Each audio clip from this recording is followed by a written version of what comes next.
my goodness. All right, well, though we are a small but mighty crew tonight, we're going to go ahead and get started. And you'll notice, if you've been a regular attender of Tuesday Night Live, that Quentin is not here to kick us off because he has passed the torch on to me. My name is Lynette Fager, and I'm the Director of Communications here at Huntington University. And true to what Quentin told me I had to say is live from Huntington University, it's Tuesday night, guys. So tonight we are talking with our wonderful individuals from IT as well as student services. We're going to go around the room and introduce ourselves really quickly so that you guys know who we are. Simple housekeeping things for you guys. Just keep yourself on mute because you really don't need to worry about either being seen or talking. But if you do have questions specific to the individuals that are here, by all means, send me a message in the private chat and I will make sure your question gets asked. So if you have questions, send them on through. It doesn't matter when you ask the question, as long as obviously we're still on the Zoom call.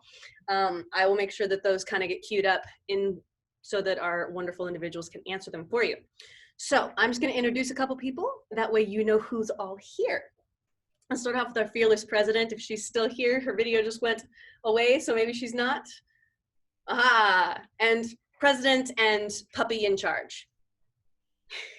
You're muted, Sherilyn. I'm sorry. Hello, guys. I'm Dr. Emberton, and I just walked in the house, and my dog is misbehaving. So I'm glad you're here tonight. You have, you're going to hear tonight from some of our absolute finest people that know their stuff. They're excited about talking to you about the services that are provided at Huntington University. So don't be shy. Go in the chat room, ask your questions, and at the end, if you have questions left over, I know that Lynette will take care of it. So we're glad you're here and looking forward to seeing you in the fall. Thank you, Sherilyn. Dr. Luke Fetters, say hi to everyone for us. Hi, welcome to Tuesday Night Live. I'm excited to sit in, sort of eavesdrop on this tonight, and if at the end we have questions that I can help answer, I'll be happy to help answer a question or two. Awesome, thank you so much. Adam Skiles, introduce yourself.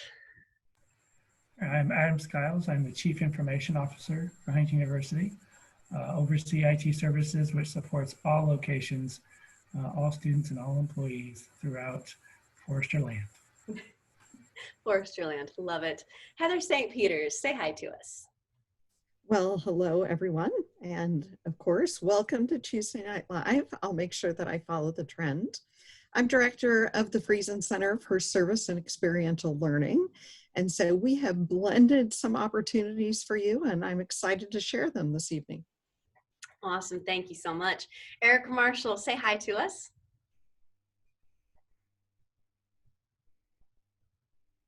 Hello, I'm Erica, and I am the director of the Academic Center for Excellence, and we provide academic support to students on the main campus, Arizona, OTD, and professional programs. Awesome. All right, well, we're just going to go ahead and kick it off here because we've now introduced the folks. And so who was actually going first? I don't think I asked that in the beginning of this. Well, tell you what. So we introduced Adam first. So Adam, do you want to go first? Talk to us about IT. I would be ecstatic to go first. That would be so amazing. So I'm going to share some information with you tonight, just really about IT services. And IT services is really where it is at. We cover it. So if you need help with it, that's what we do. So a few of the things that I'm going to talk about is a lot of the services and resources that we do to help support students, those new coming, returning students, lots of things that my staff does and covers and provides great resources to all our students. So some of the few things that I'm going to talk about, one that typically most students, especially those who are on campus, are most excited and most interested is our wireless service. Where can I connect my devices? So we have a robust wireless system throughout all of our locations, both in Fort Wayne, Arizona, and a Huntington main campus. We have resources to show students on how to connect their devices. I'm going to just showcase a couple of places where you can go to find those resources. But it's very easy. You use your HU username and password to connect your devices to it. and you're good to go. And the service is great and wonderful. We limit students to 10 devices, but we don't limit necessarily the amount of bandwidth that you can use in our service. That's been great. Our students love it. We hardly hear any issues with it at all. But if you do need help, I'll talk later about how you can get in touch with us and how we can walk you through it. Other thing is copying, printing, and scanning. We have about 14 to 15 devices on our main campus that are out and available for students to use to both either copy, print, or scan. Each student is provided $40 in their student account to use these services. Now, scanning is free. There's no charge for scanning, but printing and copying, student gets charged 4 cents per page for black and white and 7 cents per page for color, which is really inexpensive. I mean, if you think about it, 4 cents for black and white, that's basically 1,000 pages you can print with what's provided. For some majors, they do print more than others. I'm not going to note which ones, but there are some that do. Marketing might be one of them, light than that. But anyway, with printing, if you need to add money to your account, we provide you notice on when your account's getting close to being low and when you need to passively add money, and provide you an option and a method for how to do that. Very easy to do. But these machines, we have one in every residence hall on our main campus, as well as several throughout our academic buildings that are available. So if a student wants, they can print from their computer in their room, and they can walk over to a machine across campus and print out that print job they just told the system to print for them. Real quick, real easy, very accessible. Same thing in our Arizona location, our Fort Wayne location, we have these same types of machines available to our students there. The other thing we provide to students is Microsoft Office 365. So there's a whole slew of services that comes with this. Main ones that most students use obviously is the full Microsoft Office suite, such as Microsoft Word, Excel, PowerPoint, and OneNote, as well as Outlook. And we do use Microsoft Office 365 for all of our students' email accounts. So you will be accessing that service to access your email. And to access those services, you just use your HU email address and your HU password that's already been set. There are lots of other services that kind of go along with this, but those are really the core that most students are interested in. The other questions we get a lot questions about is antivirus software. Like students ask, do I need antivirus software on my system? Should I have it? Oftentimes when you purchase a system, it may come with a subscription to an antivirus software already.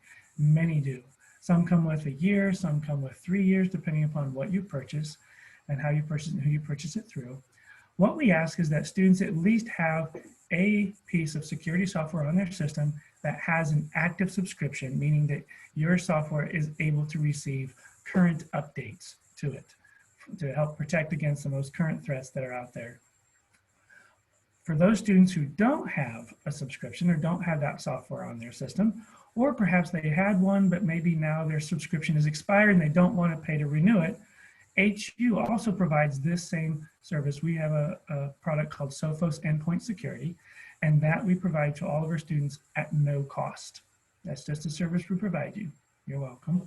And feel free to contact us and I'll show you. There's places on the portal where you can get information on how to get that. Another great resource is also our HU mobile app. This app is wonderful. It pulls a lot of information from our portal, so it makes it very mobile friendly, very accessible. You can look up your class schedule. You can look up your instructor's information on there. When it is time to register for classes, you can actually register for classes through this. You can see where your meal plans are, where you are with your chapel credits or any other types of services such as that. And we also have other resources available as well. Information around athletics, news on athletics, news on just campus news itself. So a great tool. So if you want to, you can just go to your favorite app store and search for Huntington University, and you should find it pretty easily. A few other resources that you'll be using quite heavily, especially this fall semester, is Moodle. Moodle is our learning management system. So it's basically a system that our faculty use in order to deliver course content and allow you to collaborate with one another and maybe have discussions, review topics, review your syllabi, also see your grades as well, how you're doing on your assignments in your courses. So certainly your instructor will talk about kind of maybe how the course structure is set up for that course, show you how to access those resources, talk about those. But certainly if you have any trouble either accessing your courses or whatnot, feel free to reach out to IT services because we're it. Then we also have Zoom. Many of you have probably become very familiar with Zoom over the past 6 months or so. Zoom is the product we've used to kind of help students, one, collaborate and meet virtually. This tool was used back in our spring semester, help connect our faculty with our students in real time, synchronously, as they completed their coursework for the semester. This product will also still be used this fall on an as-needed basis when faculty need to collaborate with students. Maybe perhaps faculty may use this tool for their office hours. It may be used in some classes for students who maybe aren't able to attend.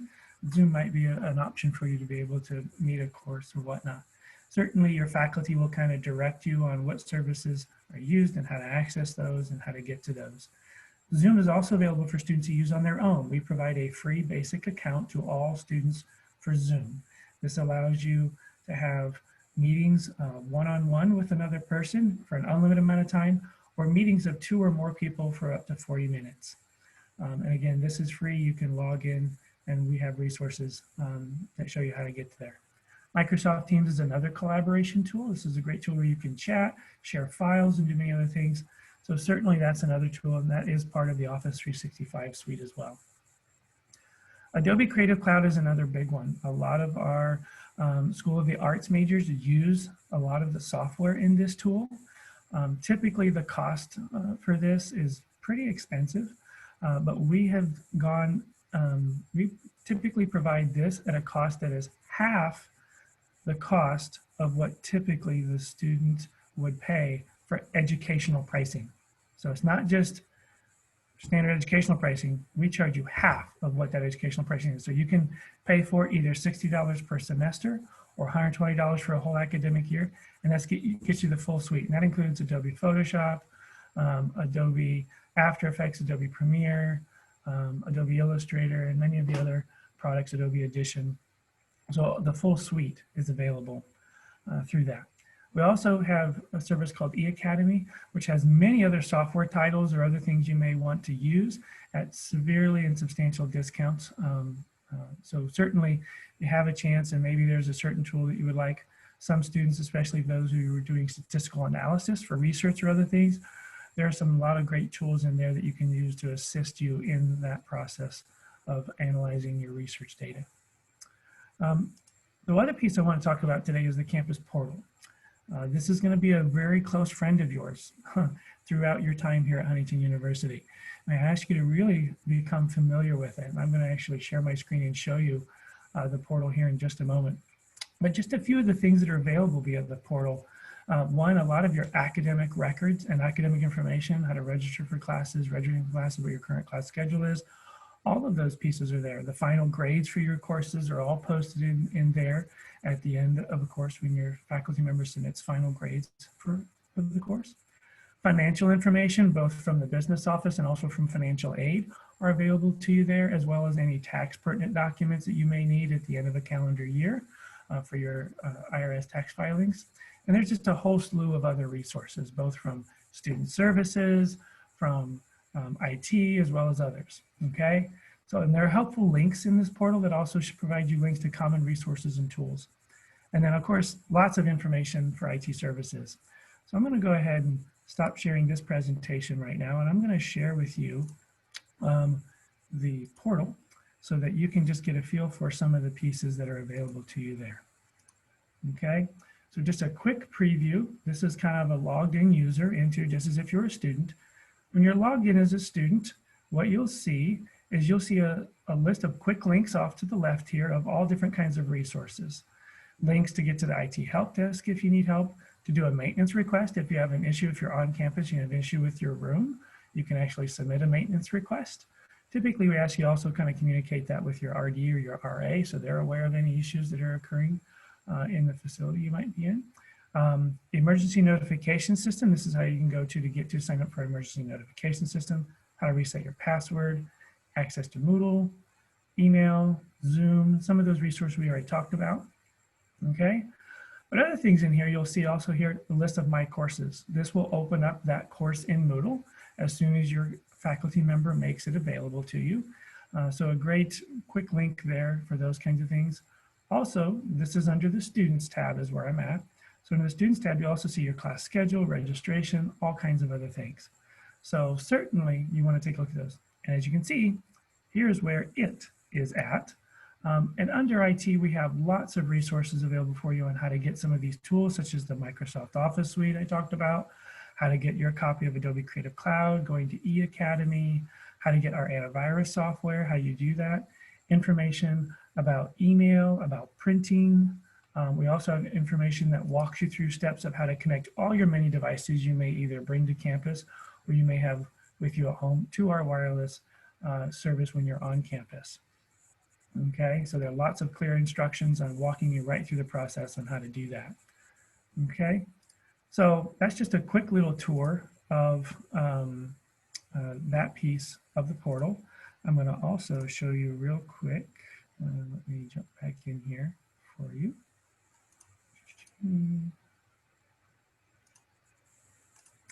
Another important piece that you need to know, of course, is how to get hold of us.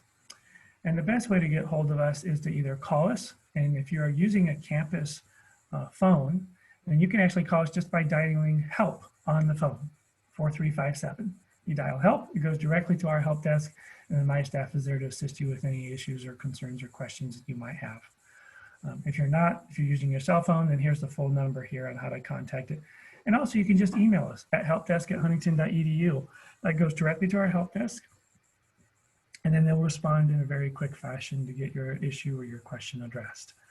One thing we are going to note for this coming fall that may be a little bit different in ways so that we can both protect our students as well as our employees in the IT services office is we are going to exhaust all of our remote support options first before we would ask you to either drop off your equipment or for us to maybe schedule an appointment to come look at your piece of equipment or your device that may be having a problem or that you have a question or need help with. We have lots of remote support tools available to us that allow us to give us a lot of ability to kind of walk you right through and solve that problem actually much quicker sometimes than waiting for you to try to come in during our office hours or other things like that. So certainly exploring those options. First is what we're going to do. And then if needed, we'll schedule an appointment with you to kind of have you either drop off your device or other things like that. And finally, I don't know, Lynette, if there have been any necessary questions specific to IT that either we want to address now or we can wait till later. Hey, we're going to hold off on questions at this point because nothing super pressing right away has come up. But I'm going to now kick it over to Heather and Erica. I'm not sure which one of you is leading the ship, but I think it's Heather. So without further ado, for Student Services, Heather St. Peters. Certainly. Well, let me take an opportunity to share my screen quickly and start our presentation. And hopefully, and Erica is actually going to begin our discussion. So Erica, would you like to unmute and we'll work through the first portion? Hello. We cannot wait for you all to be back on campus. And at the Academic Center for Excellence, we will be providing very similar support to students that we always do. First, the support that we are in the upper level of the library. So when you get off the elevator or come up the stairs that are by the elevator, you'll see the glassed-in area that you see in the picture, and that is where our office is. So we are very easy to find if you find yourself in need of some academic support. And then I'm just going to talk a little bit about some of the services that we provide to students on campus. The first service is for students with identified disabilities, and those can be varying disabilities. A lot of times students might have had an IEP or a 504 in high school or public education that they bring to us to identify their disability. But we also serve students with anxiety or ADHD, and that documentation would come from a medical doctor. And the support that we provide to those students varies depending on what's reasonable for them. And so once documentation's provided, we evaluate that and set up an appointment so that we can get services in place.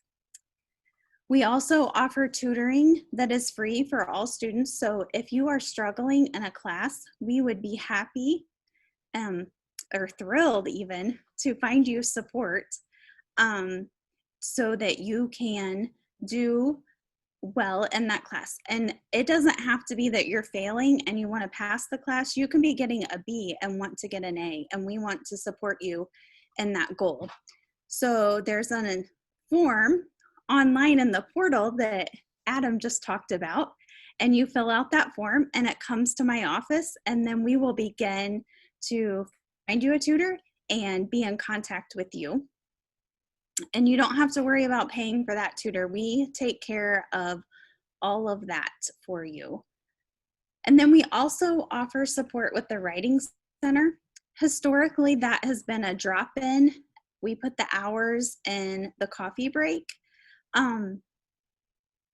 We are likely still going to offer that as a drop-in service, just with social distancing in place, but we also offer that support via Zoom.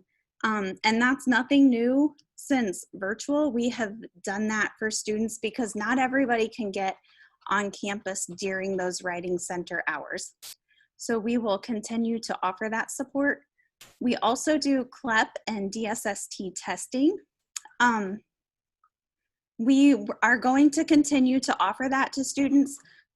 That is one area that's a little bit out of our control. CLEP and DSST are testing areas that aren't under our control. So when they open and close those tests and their availability depends upon their individual, and it's worldwide. So that, like I said, that's beyond our control. We're doing the best we can to get those back up and running. And then I also teach SS 101 and SS 102, so we provide academic support for those students. Basically, if you are struggling with any sort of an academic need, we would like to support you.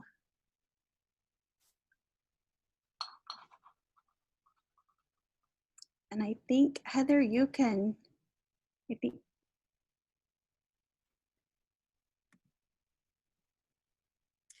Thank you, Erica, for sharing about ACE.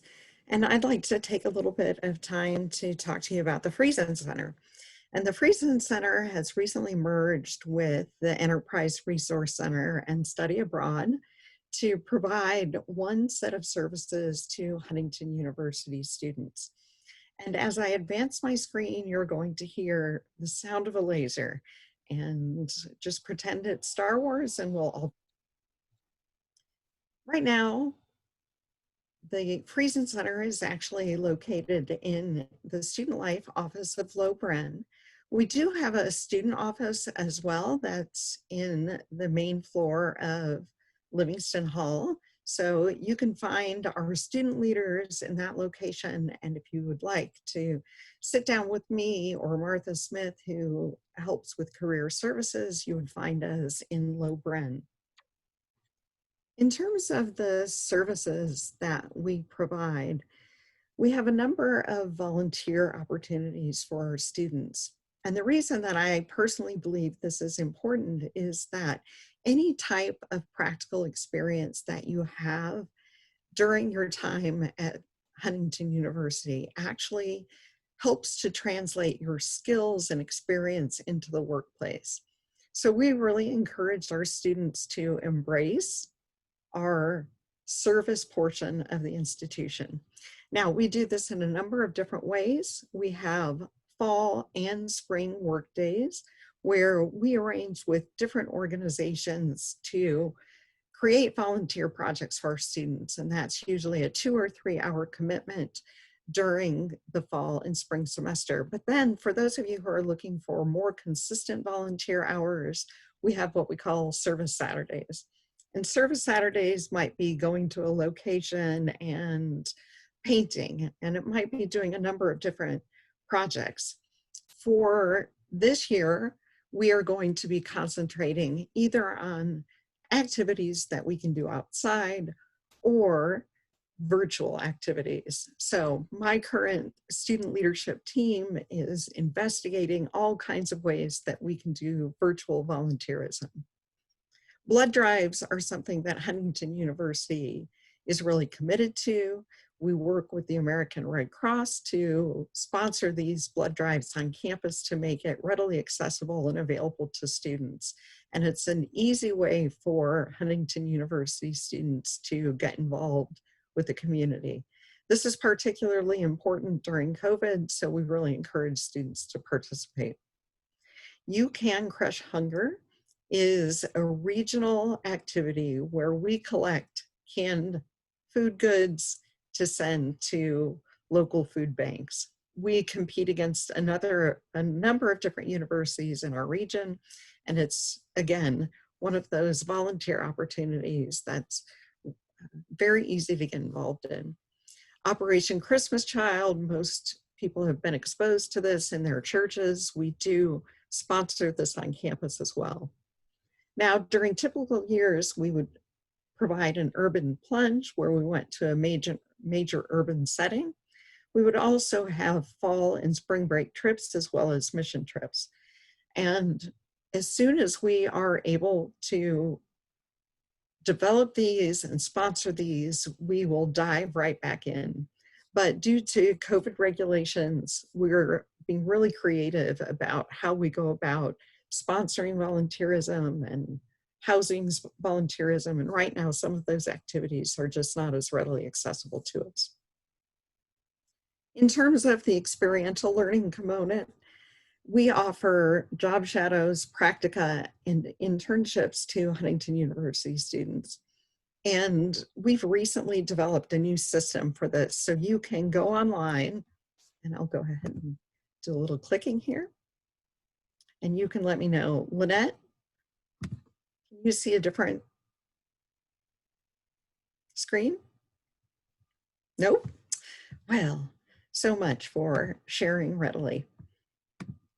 Give me just a second, folks, and I'll pull it up. Here we go. So we have a form that's readily accessible to all of our students that they complete in conjunction with their faculty advisor. And we help to place students in local organizations, but oftentimes this emerges within majors as well. For instance, I know that business majors, social work majors oftentimes pursue experiential projects, and this is one of the services that we provide. I'm going to go back to my presentation. Mock interviews, we work alongside of various faculty to provide mock interview opportunities, and typically we find professionals within your area of study so that students have the experience of interviewing with professionals that would be associated with their majors. And as I mentioned, we have a number of study abroad opportunities. Typically, right now we're not studying internationally, but we do have an LA program, a New York program, and a number of different associations internationally that we can connect you with as soon as we're able to.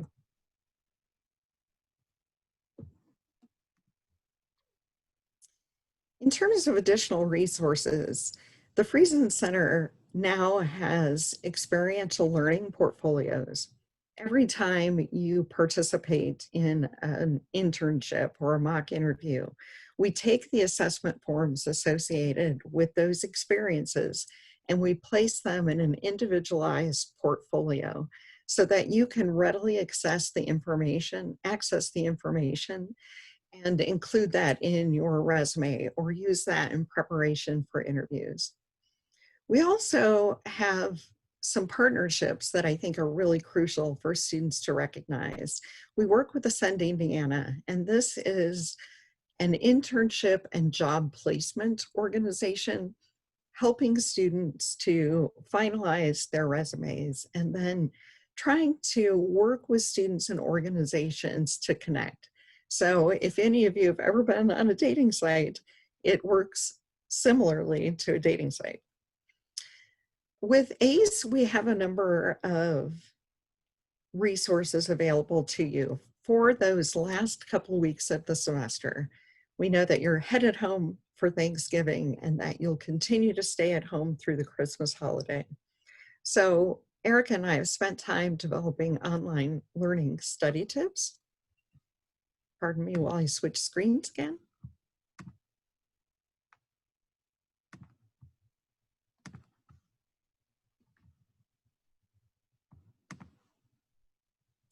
Give me just a second.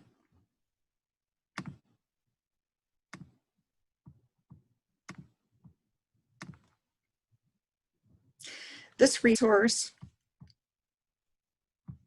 will allow you to understand some of the practical steps to ensure that you feel comfortable studying online, creating a space, creating a calendar for yourself, even finding practical ways like letting your family know, hey, I'm studying right now, are really important tools to have. And so we have this available to you so that you feel equipped.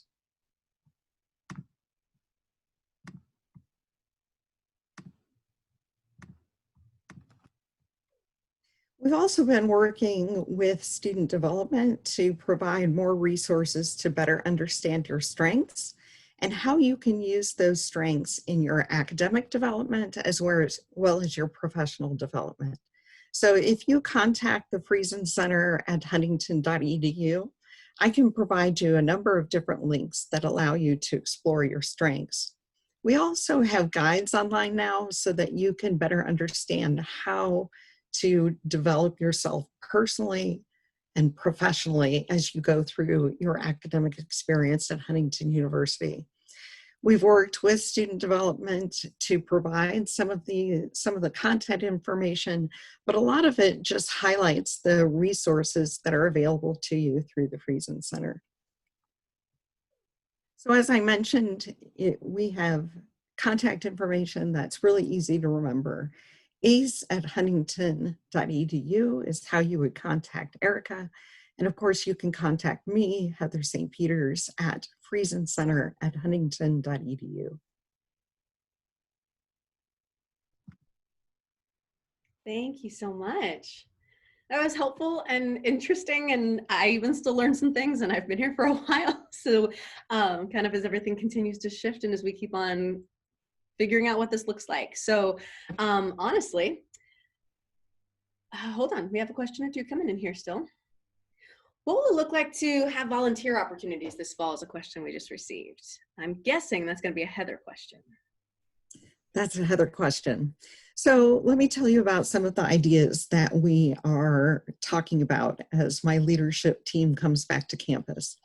We're thinking about virtual visits with nursing homes where we set up some one-on-one appointments so that you can take time to speak with someone in a residential facility.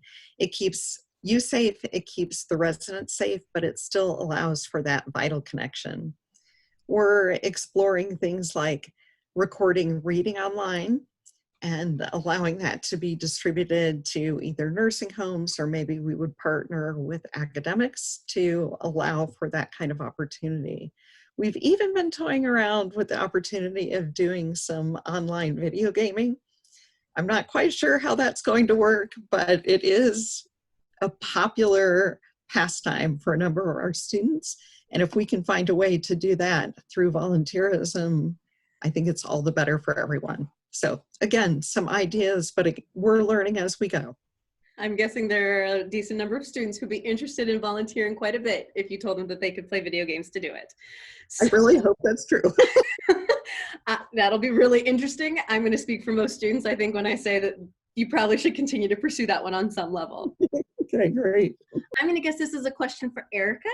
Will tutoring be able to take place in person as long as there's social distancing? I believe so. It's my understanding that as long as we're social distance, that we can help each other one-on-one. And so, and there's space available in the library. So that is the intent. Awesome. Okay. Thank you very much. If a student wants to be a tutor, how do they get involved? We use tutors that have been recommended by the professor for different classes. They are always willing to get in contact with myself or my secretary, Missy. She helps me answer the ACE email account. And so we can get a professor recommendation if somebody reaches out and they're interested in being a tutor. Awesome. Thank you very much. Anybody have any questions still? Come on, send me some others if you got them. Otherwise, we can kind of wrap up here unless anybody has some burning questions still. Adam, you got off easy on this one. Apparently you cover everything so smoothly, or just no one knows how to ask an IT question. That could also be an issue. You never know. They just assume if it works right, everything's golden. I've got a question for Adam. Ooh, okay. All right. Dr. Hey, Fetters. Adam, tell us about these super high-tech tents that we're going to have. Oh, yes. We are placing 6 tents around campus, 3 small, 3 large. The 3 larger tents will be provided a set of technology. We will have a 130-inch diagonal screen that will be available for the tent, as well as a laser projector, and also a portable audio system as well to help support reinforce one for either student activities, or also if a faculty member wants to take a shot at bringing their class out to one of the large tents, they would have the ability to go ahead and connect their device to the projector, present any content they want, as well as having some engaging and fun activities outside with their classes. As far as internet access in the outdoors, we are providing to the larger tents that will have the AV equipment. We are providing a device for the presenter in that space to have internet connectivity. So there will be internet activity for the person who is presenting and connecting to content for that event or for that activity for that class that may be meeting in those larger tents. Awesome. So I guess a follow-up question to that would be, how does one reserve said tent? My staff right now is working to create Microsoft Office provides a service called Bookings. And so we are setting up a bookings page where students and faculty can go on to reserve time with a tent. So they'll have the option to choose either a small tent or a large tent for either 1 hour or up to 4 hours, depending upon what they want to do. And then if they choose the large tent, they'll have the option to also request the AV equipment that's associated with that tent or not. And then with that, students can and faculty can kind of look across the board on what the availability is. To also kind of talk about that, the 3 locations of the 3 larger tents, so people know where those are. One is going to be on the patio just outside the dining commons in the lower level. And then there will also be one in the parking lot of the Art Annex.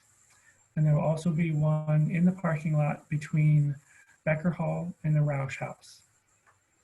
The 3 smaller tents, there will be one in between Low Bren and Becker Hall in the grassy area just kind of northwest of Low Bren. There will also be a smaller tent just west of the Dowden Science Hall. And then I believe also the other small tent will be between Becker Hall and the library in the grassy area there, I think. Actually, I think that one's going to be between Livingston and Miller Meadows. Oh, you're right. Yeah, I think so. It's going to be in that grassy space between Miller Meadows and Livingston. Yep, my bad, that got moved. Oh, you're fine. So a question that did come in from a student, I believe, I'm assuming is going to be a student, is so students can reserve these tents for up to 4 hours, question mark? Like, we don't get kicked out, question mark? What we are saying is faculty have first priority. So just because class and academics, you know, obviously Christ comes first, but then there's scholarship and then there's service. So activities kind of come a little bit after that. So since scholarship is one of our key pieces, we do allow faculty first option. So we are going to be providing a link to this service to our faculty first to have first dibs to reserve the times that they want for these tents. And then after that, we will then make the link available to students to reserve them for any other activities. Student Life also will be reserving some of the tents for other activities that they may have on campus, as either the Student Activities Board or the Student Government Association decides, or any other groups on campus. But that's what these tents are geared to help our students gather and can, basically be able to collaborate and just get to see each other. That earned you a frowny face of, oh, sad day kind of thing. But, it seems the student understands. So we're on the same page. So I hope it's not frowny face because academics is important. I think there's students on the same page with us. Did I cut you off, Dr. Fetters? No, I was just going to say faculty have priority during the daytime, but I can't imagine there's going to be much evening competition with faculty for those tents. So that's probably very true. Yeah, that's correct. Another question that just came in, I'm going to guess, Heather, this one's more for you. Any chance of study abroad or international trips in the spring or next fall? Well, at this point, I actually have to defer to others. Part of it depends on, obviously, our own federal government, our state government, as well as other countries. But I think this is a senior leader question. I'll take that one. Yeah. This is Dr. Emberton again, just a reminder. And that is a great question, and one we actually think about and pray about quite often. As Adam alluded to, Christ Scholarship Services, what we do, we want to be about God's business. We want to be serving. We want to be traveling. We want to be learning about new cultures. We want to be integrating our faith in what we do. And so just as soon as there is an opportunity and they lift the floodgates to be able to do that, we will be back in business. The good thing about Huntington University is we partner with our denomination, UB Global. Those contacts are still in place. We're not developing them all over again and trying to figure out, okay, can we still get in this country? Can we still get here? We already have that lined out. So just as soon as travel becomes acceptable again, and I would say probably by end to late spring of next year, we anticipate maybe there will be some lessening. If nothing else, hopefully maybe within the United States, we can do some amazing trips. But just as soon as possible, we have our mind focused on that because it's an integral part of who we do and really who we've been for 123 years. But also we have the added benefit of being with a service provider, UB Global. So we're looking forward to that. So thank you for the question. And Heather, thank you for being willing to continue to fight that good fight. Thank you. Thank you.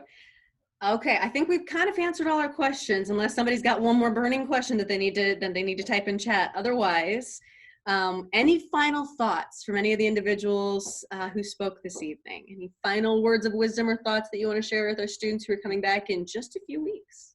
I just want to encourage them about technology.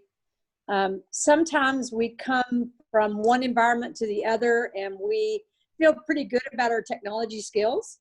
And so we go into that new environment and all of a sudden they're using software we've never used before and we're required to download and move and do it. We don't always know how to do those things. You do not have to worry about that at Huntington. We have the most amazing service department. We are there to serve you. So if you have a little angst about that, don't, because we have plenty of people who want to help you. They want you to be successful. And you're going to find out you may know something about something that we don't know. And so that cross sharing will help. So just want you to know we have an amazing staff in all these areas that were presented tonight, and people want to help you. They want you to be successful. That is absolutely right. Everybody here is, we miss students. We look forward to having students back on campus, and we want to make sure that we're doing that as safely as possible, obviously, but know that you're still going to have the Huntington University experience when you get here. We're ready to have you guys back and for you guys to come home to us. So any other thoughts from anybody else who shared this evening? I just want to piggyback on what Dr. Emberton said, is that we emphasize service, and each individual who's presented this evening really want to serve. So never hesitate to reach out, to contact, to stop by offices, because we want to make you feel at home at Huntington University. Just make sure you're wearing a mask when you stop by those offices and socially distance. Socially distance, of course. But Heather's absolutely right. There's just some great people here who are so ready to and willing to help with anything that you need. Any other final thoughts? All right, then I'm going to ask Adam, will you close us in prayer this evening? It would be my absolute pleasure to do so. Heavenly Father, you are just so amazing, and you have your hands in all things. And you have had a heart for this institution for well over 100 years. And we just thank you for your just your great grace and the great care that you have shown to our students, to our faculty and staff, and all of those who connect with us here at Huntington University. Pray, Lord, that you help students as they come back and return to campus. Just pray that you keep them all safe. Pray that you help them to relieve any anxieties they may have about returning to campus, and know that you are in it all. You're going to bring them here safely. You're going to help us deliver a great experience for them, help them to further their goals as they walk towards along the path of the will that you have for their lives, and ask that you continue to draw them closer to you, and help us all to be great stewards of our resources and of our time, and be able to show each other the great grace and love that you share with us. In Jesus' name we pray. Amen. Amen.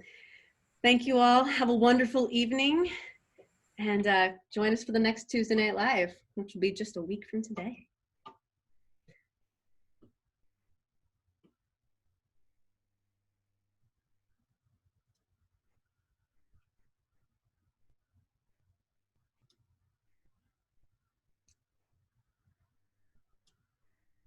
Okay. Good job, guys. You rocked it.